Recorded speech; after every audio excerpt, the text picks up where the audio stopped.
오늘 이 아침에 우리에게 주신 하나님의 생명의 말씀은 신약성경 90페이지 누가복음 2장 25절에서 27절까지 말씀입니다.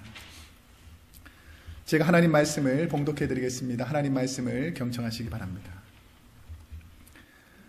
예루살렘에 시몬이라 하는 사람이 있으니 이 사람이 의롭고 경건하여 이스라엘의 위로를 기다리는 자라.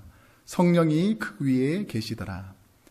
저가 주의 그리스도를 보기 전에 죽지 아니하리라 하는 성령의 지시를 받았더니 성령의 감동으로 성전에 들어가매 마침 부모가 율법의 전례대로 행하고자 하여 그 아기 예수를 데리고 오는지라. 아멘.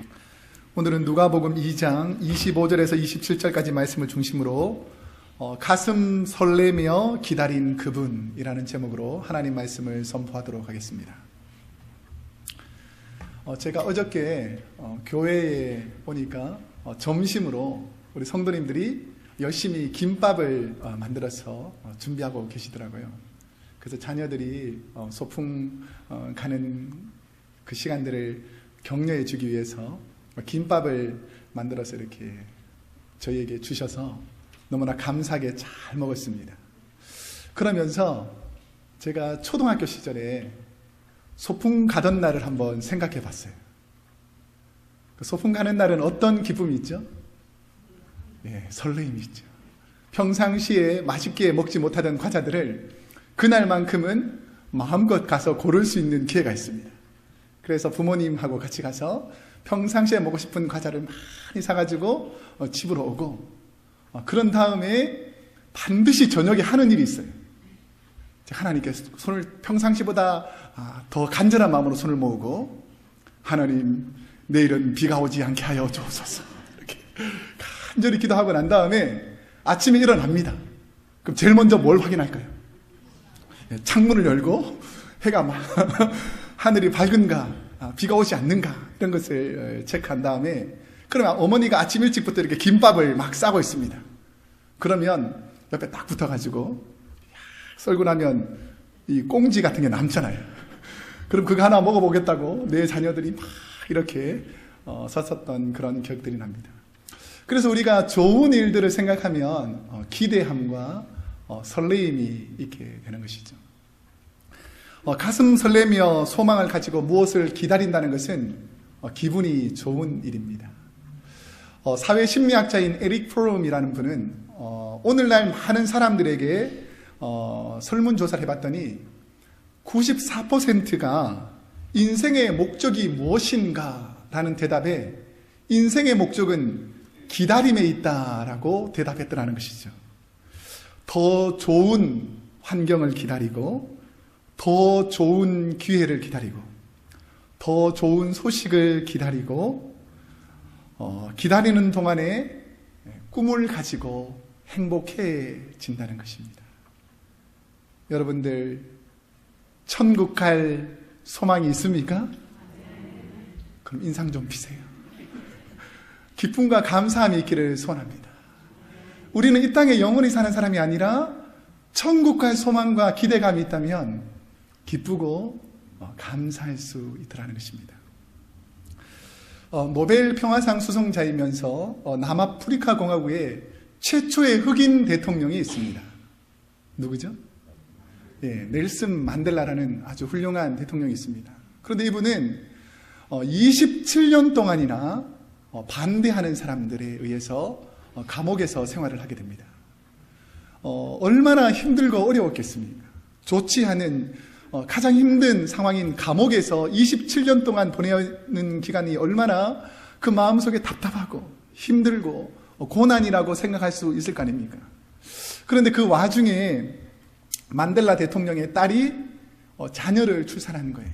그래서 아버지에게 감옥으로 와서 이 자녀의 이름을 지어 주십시오라고 부탁을 했습니다. 그럴 때 만델라 대통령이 그 자녀 이름을 Hope, 희망이다라고 이름을 지어주었어요. 그래서 이제 시간이 지나고 정권이 바뀌면서 만델라 대통령이 27년 만에 드디어 감옥에서 나옵니다. 대부분 감옥에서 27년 정도 살았으면 살이 쪽 빠졌거나 소망이 없거나 아니면 감옥에서 이를 갈고 원방하고 불평했으면 그 사람의 얼굴이 별로 빛나지 않을 텐데, 여러분도 다 보셨겠지만 감옥에서 나오는 이 만델라 대통령은 평안하고 기쁘고 즐거움으로 가득 차 있더라는 것이죠.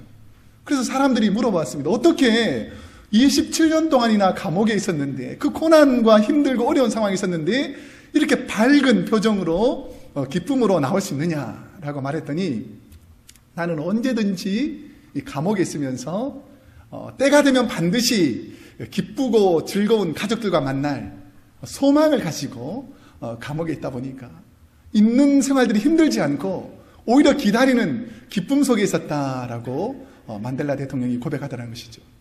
그런데 그것보다 훨씬 더 훌륭한 일은 뭐냐면, 본인이 대통령이 되고 나면 이때까지 27년 동안 감옥에 있었으니까 억울하겠어요? 안 억울하겠어요? 억울하겠죠. 그럼 여러분 같으면 어떻게 했겠어요? 나를 27년 동안 감옥에 넣었던 그런 사람들을 어떻게 하겠습니까? 보복하겠죠? 예, 그렇게 하면 안 된다는 거죠. 저는 보복 안 하려고 기도하고 있습니다. 근데 이분은 뭐냐면 27년 동안 이 고난을 주었던 자신의 대적자들을 사랑과 포용으로 다 용서하고 없었던 것으로 오히려 더 격려해주고 잘할 수 있도록 위로해주고 도와줍니다. 그래서 이분의 그 대단한 업적을 통해서 노벨 평화상을 받게 되었다는 것입니다. 여러분은 인생을 살면서 누군가를 가슴 설레며 기다려본 적이 있습니까? 아직도 기억이 가물가물하죠. 저는 최근에 가슴 설레며 기다렸던 기억들이 있습니다. 제가 미국으로 와서 공부를 하게 되었는데, 공부를 하면서 2, 3년 동안 부모님을 만나러 한국으로 가지 못했어요. 그런데 저희 부모님하고 장인, 장로님 네 분이 드디어 제가 살고 있는 미국 땅으로 비행기를 타고 온다는 거예요. 새벽부터 일어나가지고 가슴 설레는 마음으로, 드디어 3년 만에 부모님을 만나는구나 라는 그런 기쁨이 있으니까 공항에서 2시간, 3시간 연착되는데 화도 나지 않고 짜증도 나지 않고 막 즐거웠어요. 왜 그럴까요? 그리던 사람들을 만난다는 기쁨이 더 크기 때문에 뭐 2-3시간 기다린 것쯤이야 문제가 되지 않았죠. 지금까지도 기다렸는데 뭐 2-3시간 못 기다리겠냐라는 마음이 있었습니다. 그 만나서 그 가슴 설레었던 순간, 눈물 흘리며 감격했던 순간들이 지금도 기억이 납니다. 기독교는 기다림의 종교입니다. 오늘은 대림절 첫째 주일입니다. 이 대림절이라는 것은 이스라엘을 구원한 예수님을 기다리던 당시에 많은 성도님들의 마음을 모아서 주님을 기다리는 절기가 바로 대림절입니다. 이 대림절은 AD 6세기경에 로마 교회에서 주님의 오심을 기다리자라고 해서 성탄절 4주 전 주일 동안부터 주님의 오심을 기다리는 날을 대림절로 정했습니다. 이 대림절은 크게 3가지의 기다림이 있습니다. 그래서 그 기다림에 대한 응답의 약속이 바로 이 대림절의 약속입니다. 어떤 기다림이냐면, 첫 번째는 오셨다, 두 번째는 오신다, 세 번째는 다시 오실 것이다 라는 하나님의 말씀의 응답이라는 거죠. 첫 번째 오셨다는 것은 그토록 기다리던 메시아가 이 땅에 예수 그리스도로 이 땅에 오셨다라는 것이고, 두 번째 오신다는 것은 우리가 예수 그리스도를 지금이라도 영접하면 성령님께서 내 마음속에 오신다라는 것이고, 다시 오신다라는 소망과 기다림은 우리가 예수님을 믿고 하나님의 자녀로서 살아가게 되면 주님이 마지막에 재림주로 다시 오신다라는 것입니다. 주님 맞을 준비가 됐습니까? 아직 안 된 분이 있는 것 같은데, 주님 맞을 준비가 됐습니까? 그러니까 늘 다시 오실 주님을 기다린다. 이것이 바로 대림절의 의미가 되는 것입니다. 오늘 본문에서도 보면 고난의 시기에 주님을 기다린 한 분에 관한 이야기가 나옵니다.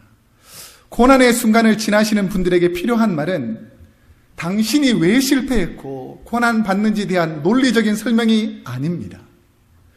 가슴 저미며 삶의 문제로 힘들어 아파하는 분들에게 필요한 것이 과연 무엇이겠습니까? 오늘 본문 25절에 보면 시몬이 기다린 것은 예수님을 통한 위로라는 것입니다. 이스라엘의 위로를 기다리는 자라라고 성경이 말씀하고 있습니다. 이 위로라는 헬라어는 파라클레시스라는 단어인데 용기를 주다, 도움을 주다, 격려하다라는 말입니다. 우리는 고통과 어려움 속에서 신음할 때 어디 가서 마음 따뜻한 위로나 격려를 받기란 쉽지가 않습니다. 우리는 누구에게도 말하기 힘든 아픈 가정의 상처나 나만이 경험하고 있는 지난날의 아픈 과거들, 나이가 들면서 병들어가는 육체, 확실치 않는 미래에 대한 두려움, 이럴 때 우리의 마음에 위로받고 회복할 수 있는 곳을 찾기란 쉽지가 않다는 것입니다. 설교를 준비하면서 아빠의 위로라는 사연을 쓴 아들의 고백을 읽고 참 감동받게 되었습니다. 제가 한번 읽어드릴 테니까 이 스토리를 한번 들어보시기 바랍니다. 우리 가족은 큰 교통사고를 당하여 나는 목발 없이는 걸을 수 없게 되었고, 혹시 목발이 뭔지 아십니까? 이렇게 끼고 이렇게 걷는 거 있죠? 아빠 또한 나보다 덜했지만 목발 없이는 걸을 수가 없었습니다. 나는 사춘기를 보내며 죽고 싶을 정도로 열등감에 시달렸습니다. 내가 밥도 먹지 않고 책상에 엎드려 울고 있을 때 위로가 된 사람은 아빠였습니다. 아빠는 나와 똑같이 목발 없이 걷지 못하는 아픔을 잘 알고 있기에 아빠의 위로 말 때문에 사춘기를 무사히 넘기게 되어 대학에 입학했습니다.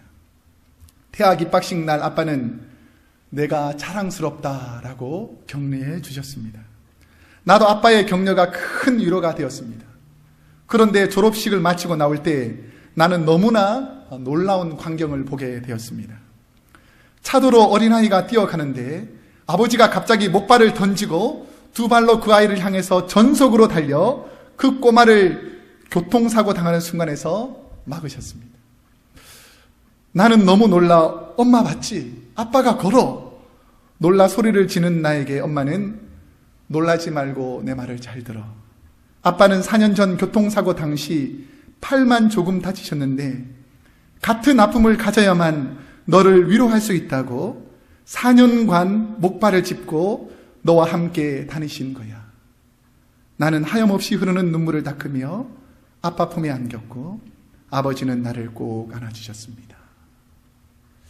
저는 이 스토리를 읽으면서 참 사랑하는 아버지의 마음을 느끼게 되었습니다. 자녀를 위해서 4년 동안 자녀와 똑같은 아픔을 겪어준 그 아버지의 마음이라는 것이죠. 이사야 66장 13절 말씀에 보면 어머니가 자식을 위로함 같이 내가 너희를 위로할 것인즉 너희가 예루살렘에서 위로를 받으리니 라고 말하고 있습니다. 오늘날 많은 사람은 위로가 필요합니다.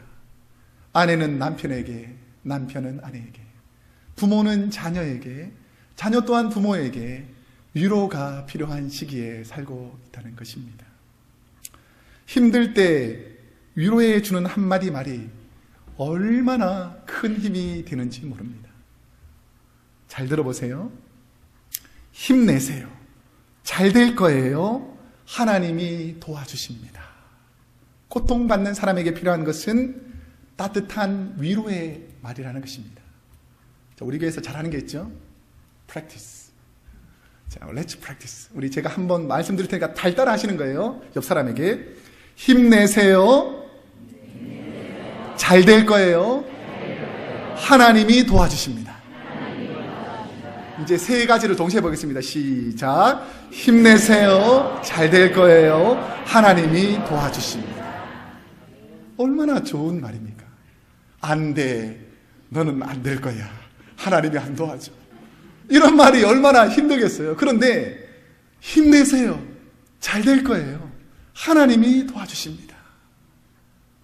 이런 말이 힘과 위로가 되는 줄로 믿습니다.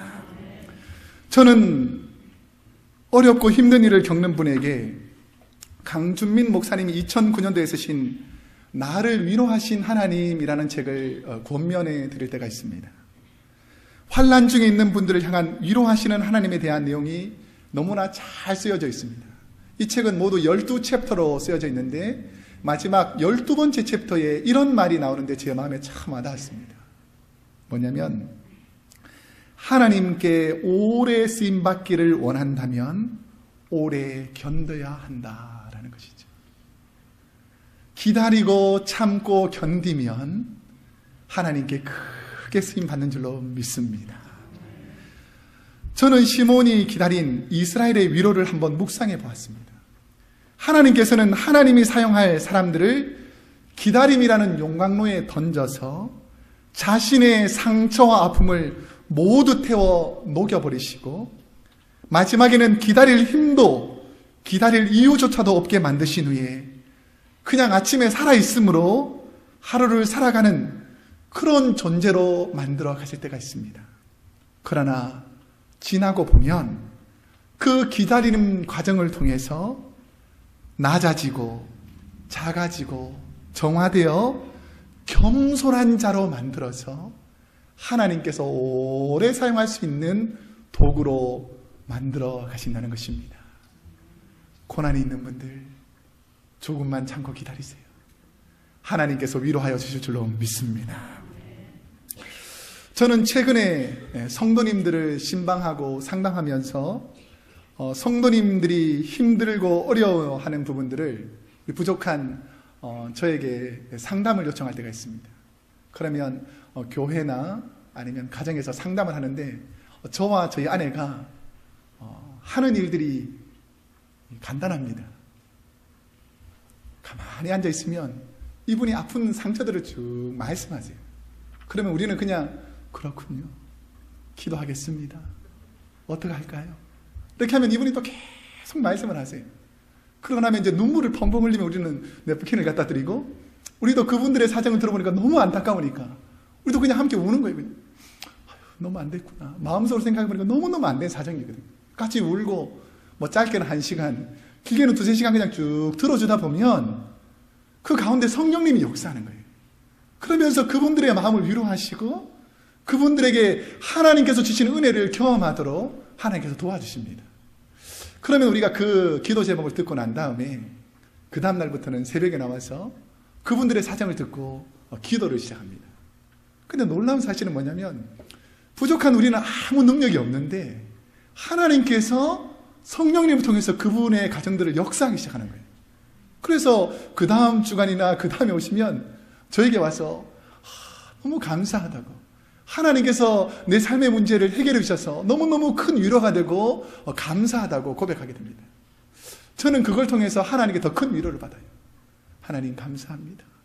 우리 성도님들에게 하나님께서 역사하셔서 그들의 마음을 만져주시고 그들을 치료하시니 감사합니다라는 기도를 드리게 되는 것이죠.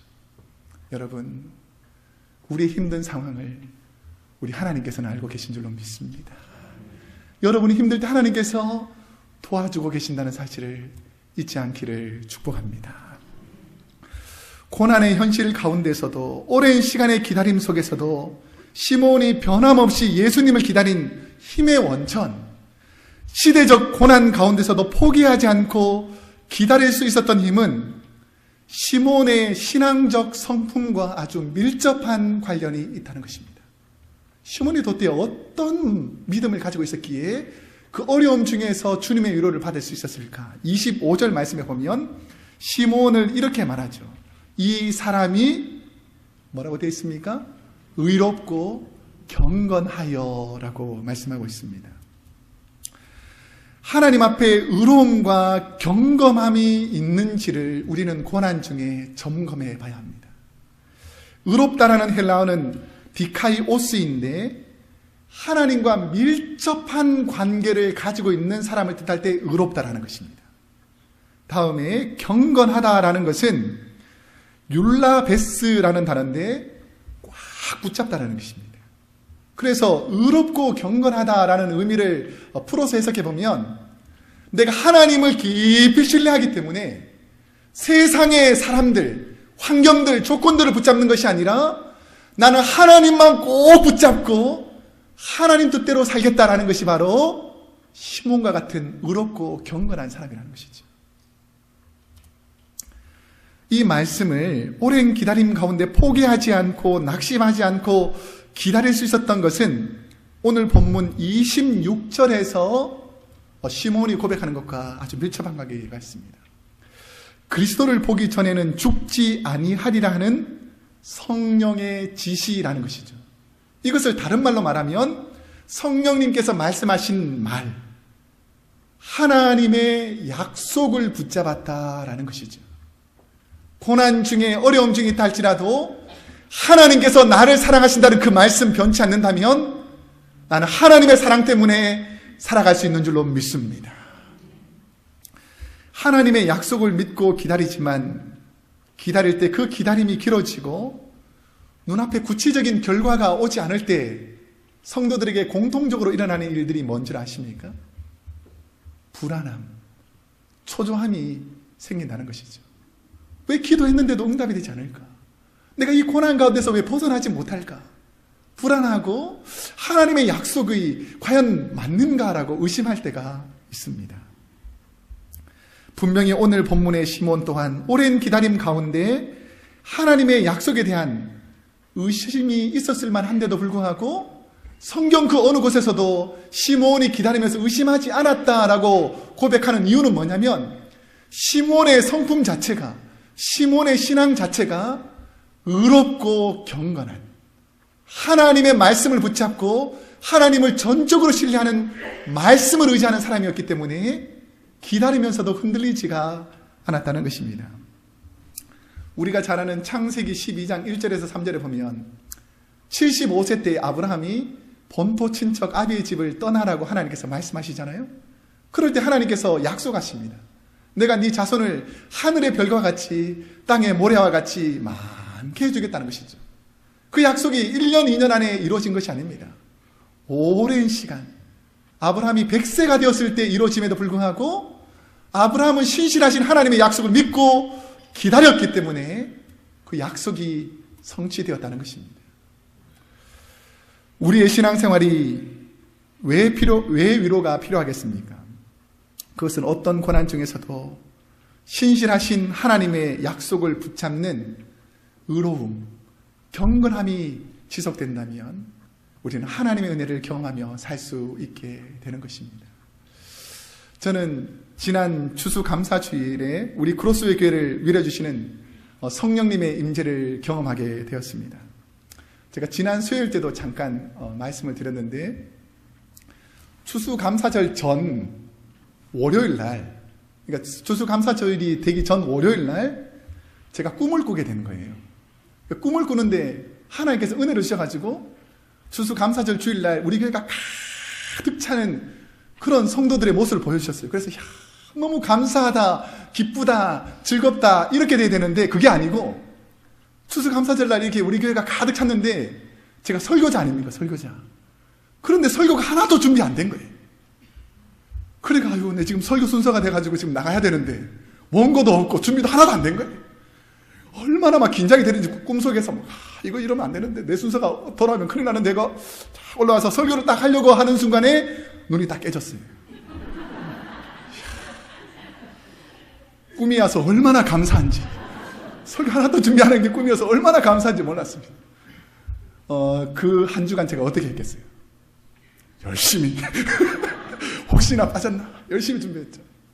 그런데 보신 분도 있겠지만 제가 이제 예배가 시작되면서 앞쪽에 와서 이렇게 앉아 있었어요.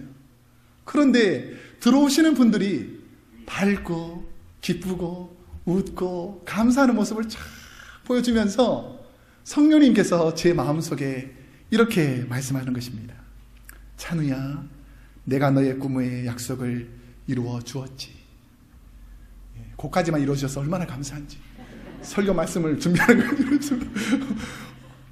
저는 그 예배를 드리면서 하염없이 눈물이 났습니다. 성령님이 나를 위로해 주시고 우리 성도님들을 위로해 주시는구나.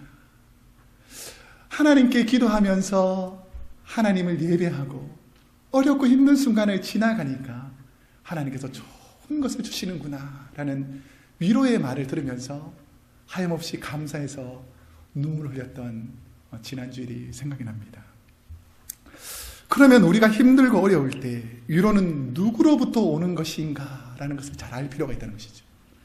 위로라는 헬라어가 파라클레시스라고 말씀드렸듯이 성령님이라는 단어 또한 파라클레토스라는 단어입니다. 그래서 위로라는 파라클레시스와 성령님이라는 파라클레토스라는 단어가 어원이 같은 단어입니다.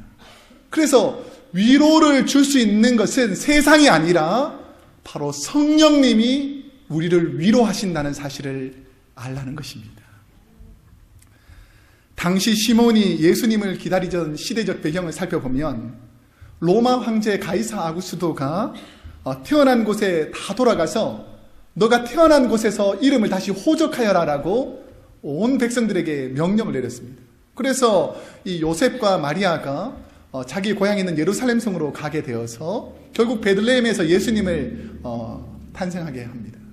이 놀라운 사건이 일어났는데 그때 당시에 많은 사람들이 유대 베들레헴으로 예루살렘으로 모였을 때에 모세 율법에 보면 난지 8일이 되면 모든 남자아이는 할례를 행하도록 법으로 정해져 있었습니다.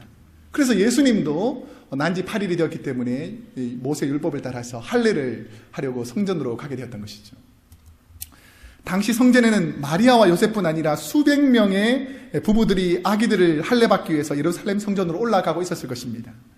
성전 안에도 수백 명의 사람들이 있었고 제사장도 있었고 바리새인도 있었고 장로들도 있었고 그때 당시에 성경을 잘하는 사람들이 많이 있었습니다. 그런데 아기 예수가 그리스도라고 본 사람은 오늘 본문에 시몬밖에 없다는 것이죠. 그렇게 성경을 많이 연구하고 그렇게 말씀을 많이 전했던 사람들도 정작 자신을 구원할 메시아가 오는데 불구하고 아는 사람이 없었어요. 그런데 이 시몬은 예수님을 보면서 이 사람이 바로 우리를 구원할 구원자다라는 것을 확실히 알게 됐습니다. 어떻게 알게 되었을까요? 오늘 본문 25절에 보면 성령이 그 위에 계셨고 26절에도 보면 성령의 지시를 받았고 27절에도 보면 성령이 감동을 주셔서라고 말합니다. 그렇게 기다리던 메시아 예수님을 만나게 된 것은 지식으로 되는 것이 아니고 노력으로 되는 것이 아니라 성령을 경험한 사람들만 주님을 고백할 수 있다는 것이죠. 제 간증을 나누고자 합니다. 성령님께서 그 마음을 주셨기 때문에 있었던 일들을 나누고자 합니다. 몇 주 전부터 성령님께서 제 마음에 계속되는 부담을 주셨습니다. 그리고 기도를 하다 보면 지속적으로 말씀해 주시는 부분이 있었습니다. 그 부분이 바로 마태복음 10장 42절 말씀이었습니다. 또 누구든지 제자의 이름으로 이 소자 중 하나에게 냉수 한 그릇이라도 주는 자는 내가 진실로 너에게 이르노니 그 사람이 결탄코 상을 잃지 아니하리라 하시니라. 연약한 자를 돌보느냐라는 성령님께서 말씀을 계속해서 주시는 거예요. 제가 한국에서 교회 후원으로 미국으로 루이빌 장로의 신학교라는 곳에 유학을 처음 오게 되었습니다. 여름에 도착했기 때문에 첫 번째 맞이하는 명절이 추수감사절이었어요. 추수감사절이 되었는데 미국 친구들은 다 부모님이 있는 고향으로 가거나 아니면 친구 집에 다 가는데 기숙사에서 남아있는 사람이라곤 우리 가정하고 한국인 한 가정밖에 없는 거예요. 그런데 또 땡스기빙 이 Thursday는 잘 아시겠지만 모든 가게가 어떻게 되죠? 문을 다 닫습니다. 어디 먹으러 갈 데도 없어요. 그러니까 쓸쓸하게 첫째 추수감사절을 외롭고 쓸쓸하게 보냈던 기억이 나셨습니다. 그래서 성령님께서 제 마음속에 계속 지시하는 그것이 한 3주쯤 전에 여기 버클리 근처에 있는 GTU라는 신학교가 있는데 그 신학교에 저희 후배들이 공부를 하러 오게 되었어요. 그래서 이제 우연히 만나게 됐는데 3주 전에 제가 그 풀타임 사역할 때에 파타임으로 하시던 그 전도사님을 만나게 되어가지고 목사님을 만나게 되어서 그 목사님에게 혹시나 땡스기빙 데이에 혹시나 초청을 받지 못해서 갈 곳이 없는 그 목사님들 가정은 우리가 초청을 할 테니까 우리 집으로 다 오도록 이렇게 연락을 드렸어요. 그러니까 아니나 다를까 6가정이나 있더라고요. 애들도 많이 있고. 그래서 한 20명이 넘는 그 가족들을 초청을 한 거였습니다. 제가 저희 아내한테 여쭤봤겠습니까? 안 여쭤봤겠습니까? 예, 제가 믿음이 약해가지고 안 여쭤봤죠. 일을 먼저 저질러 놨습니다. 성령이 역사하기 때문에. 왜냐하면 중간에 또 말했다가 노 하면 또 성령이 역사하지 않을까 봐. 그래도 감사한 것은 제 아내는 또 예스라고 대답해 주는 거예요. 내가 초청했으니까 한번 해보자. 해봅시다. 이렇게 해가지고 하게 됐어요. 근데 감사한 건 뭐냐면 저희가 평상시에 잘 먹지 못하던 좋은 스테이크를 사고 큰 새우 여러 마리를 사가지고 음식을 준비해서 그날 점심에 초청해서 음식을 하는데 이분들이 너무너무 행복해하는 거예요. 나는 성령님이 시켜서 마지못해 억지하고 있는데 이분들은 너무너무 행복해하는 모습을 보고 제가 너무 감동을 받는 거예요. 그런 다음에 저희가 저희 아내가 이제 혹시 젊은 사모님들이 김치도 먹고 싶고 가기도 먹고 싶고 해서 저희 아내가 그 전날 이렇게 깍두기를 이렇게 담아가지고 이렇게 병을 담고 있고 또 우리 집 뒤에는 레몬 나무가 있습니다. 그래서 레몬 추위에서 아이들에서 레몬 넣었다고 어떤 집사님이 또 먹을 것도 주셔가지고 그 김하고 먹을 것을 싸가지고 바리바리 싸가지고 막 줬어요. 그 이분들이 얼굴이 환해지면서 너무 감사하다는 거예요. 나는 성령님이 시켜서 기쁜 마음도 있었고 부담스러운 마음도 있었는데 그 일들을 감당하고 나니까 너무너무 기쁘고 감사해요. 그래서 피곤한 몸을 이끌고 이제 그분이 다 떠나간 다음에 제 아내랑 침대에 누워가지고 교제를 했어요. 너무 감사하지 않아요? 힘들고 어려운 사람들 성령님께서 우리에게 마음을 주셔서 그분들을 돕게 해주시니까 우리 너무 감사하지 않냐라는 고백들을 한 기억이 납니다.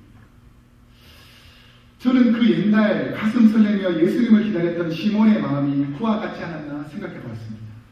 예수님을 만나고 시몬은 29절의 말씀을 보면 이렇게 말합니다.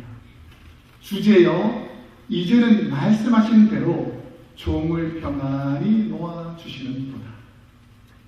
이 본문을 오늘날 쉽게 표현하는 우리말로 표현해보면 기다리고 설레던 예수님을 만났으니 이제는 죽어도 여한이 없습니다. 내 할 일을 다 했으니 이제는 감사합니다 라는 것이죠. 여러분 주님이 기뻐하시는 일을 하기를 간절히 소원합니다. 여러분의 삶에 부담이 되더라도 성령님이 인도하시는 그 길을 따라서 주님의 영광을 위해서 살아보기를 축복합니다. 이제 말씀을 듣겠습니다. 결혼한 부부는 아내와 남편을 처음 만났을 때에 첫사랑의 설렘이 있었을 것입니다. 혹시 기억납니까? 아내와 남편을 처음 만나서 너무 설레어가지고 가슴 벅찼던 그때 생각나요? 안 나는 분들 얘기할지어다. 우리가 처음 만났을 때 가슴 떨리고 기쁜 일이 있었을 것입니다.